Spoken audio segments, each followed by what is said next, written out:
Every human is born twice. The first time, into the curated self, the version carefully shaped by survival, culture, and expectation. It is the self that learns early how to behave, how to be seen, how to polish the rawness of truth into something acceptable. History shows it everywhere.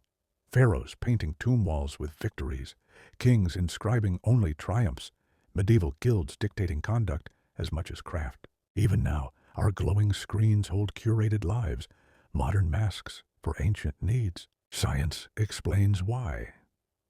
The nervous system is wired for belonging. The amygdala fires at rejection.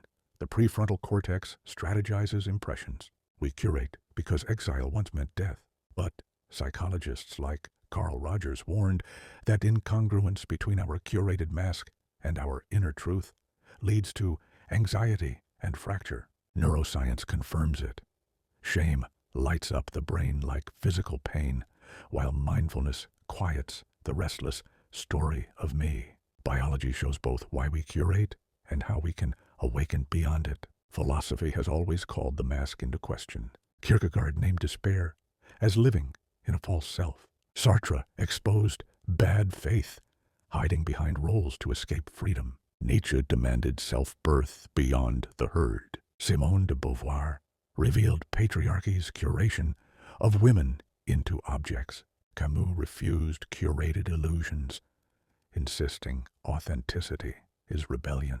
All point to the same horizon, the leap from mask to essence. Spirit names it directly, the second birth. Mystics called it awakening, enlightenment, union with the divine. Richard Rohr called it the second half of life. Eckhart Tolle insisted it is always now. Gary Zukov spoke of shifting from external to authentic power. To be born again is not about religion. It is the soul remembering what it always was. So, the invitation. Honor the curated self for keeping you safe, but do not confuse it with the truth of who you are.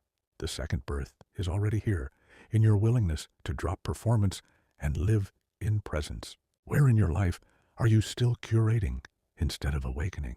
What survival mask is asking to be laid down? Which thinkers echo your hunger for authenticity? And what would it mean to be born again, not in body, but in awareness? The curated self kept you alive. The awakened one sets you free. You were always the one who awakens.